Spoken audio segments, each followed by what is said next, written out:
মা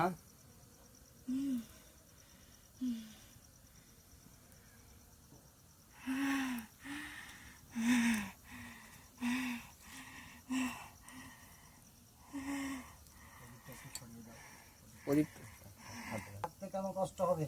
আমি তো এ বাড়ি থেকে তো অনেকদিন আগে চলে গেছি। আমি এ বাড়ি প্রায় এক দু মাস আসি না। আচ্ছা, আমি যে বেটা বসে আছি ওই বেটার বাড়ি তো থাকি, ওই জন্যে আমি আসি না বলেই এরম হচ্ছে। তোমাকে আসতে হবে, তুমি থাকতে ভক্তদের ক্ষতি হবে, এটা তো আমারও তো আমিও তো মেনে নিতে পারি না। আমরা তোমার অধম সন্তান, ওই বেটা চেয়ারে বসে আছে। আমরা তোমার অধম সন্তান, তাই তো? তাহলে তুমি থাকতে সন্তানদের রক্ষা করার দায়িত্ব কার? আমার।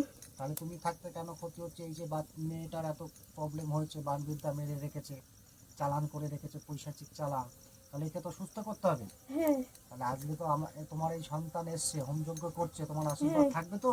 হ্যাঁ। একে সুস্থ করতে পারবো তো আমি? তুই যে এই বাড়ি বন্ধন করছিস, এই বন্ধন এই বাড়ি সব ঠিক হয়ে যাবে। আচ্ছা, আর এই মেয়েটাকে সুস্থ, আমি যে কবজ দেবো তাতে সুস্থ হবে তো?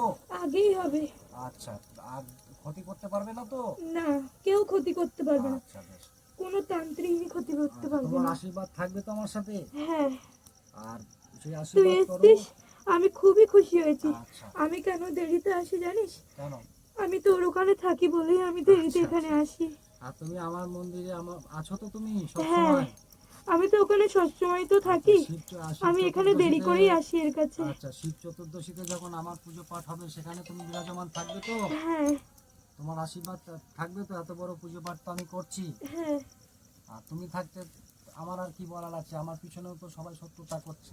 হ্যাঁ, এবার এটা নিয়ে কিছু বলো। হিংসাইতেই করছে, ইচ্ছা করে করছে। যে এত তুই ভালো সব কাজ করিস, লোকদের ঠিক করে দিচ্ছিস, তোর উপরে অনেকজনের অনেকই হিংসা। তা সেই হিংসাটা কি সারা জীবন থাকবে, না এর থেকে বেরোতে পারবো আমি? বেরোতে পারবি, ঠিকই কেটে যাবে। যে ভালো হয় আর যে সত্য পথে চলে তার কখনো জীবনে কিচ্ছুই হয় না। আচ্ছা, আমার যে রবিবার আমি, আচ্ছা আরেকটা কথা বলছি, রবিবার আমার চতুর্দশীতে হোমযজ্ঞ হবে। হ্যাঁ।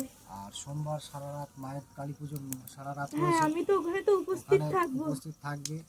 আর আমি যে সমস্ত ক্রিয়াকর্মগুলি করছি আমার মন্দিরে, তাতে তুমি সন্তুষ্ট তো? হ্যাঁ। কোনো রকম প্রবলেম হচ্ছে না তো কোনো দিক থেকে? তাতে ভক্তরা সর্বদিক থেকে সার্বিক উন্নতি পাবে তো? হ্যাঁ। আচ্ছা, সেই আশীর্বাদ করো। আর এবার বাকি কথা, তুমি এসছো, ভক্তদেরকে সকলকে বলো কি করলে আরো ভালো করা যাবে বা এদের কোনো ক্ষতি হবে না। বেটা, এই বছরে আমার পায়ে শ্বেত পদ্ম দিবি। আচ্ছা, শ্বেত পদ্ম, আচ্ছা। আর তোমার শাড়ির যে ব্যাপারটা আছে আমার পছন্দ মতো পড়বে তো? হ্যাঁ, আমাকে তো তুই তো সাজাস, তোর পছন্দে না সাজতে পেরে আমি থাকতে পারি? তুই যা সাজাবি আমি তাতেই খুশি। আচ্ছা বেশ, এবার বাড়ির ভক্তদের বিষয়ে কিছু বলো।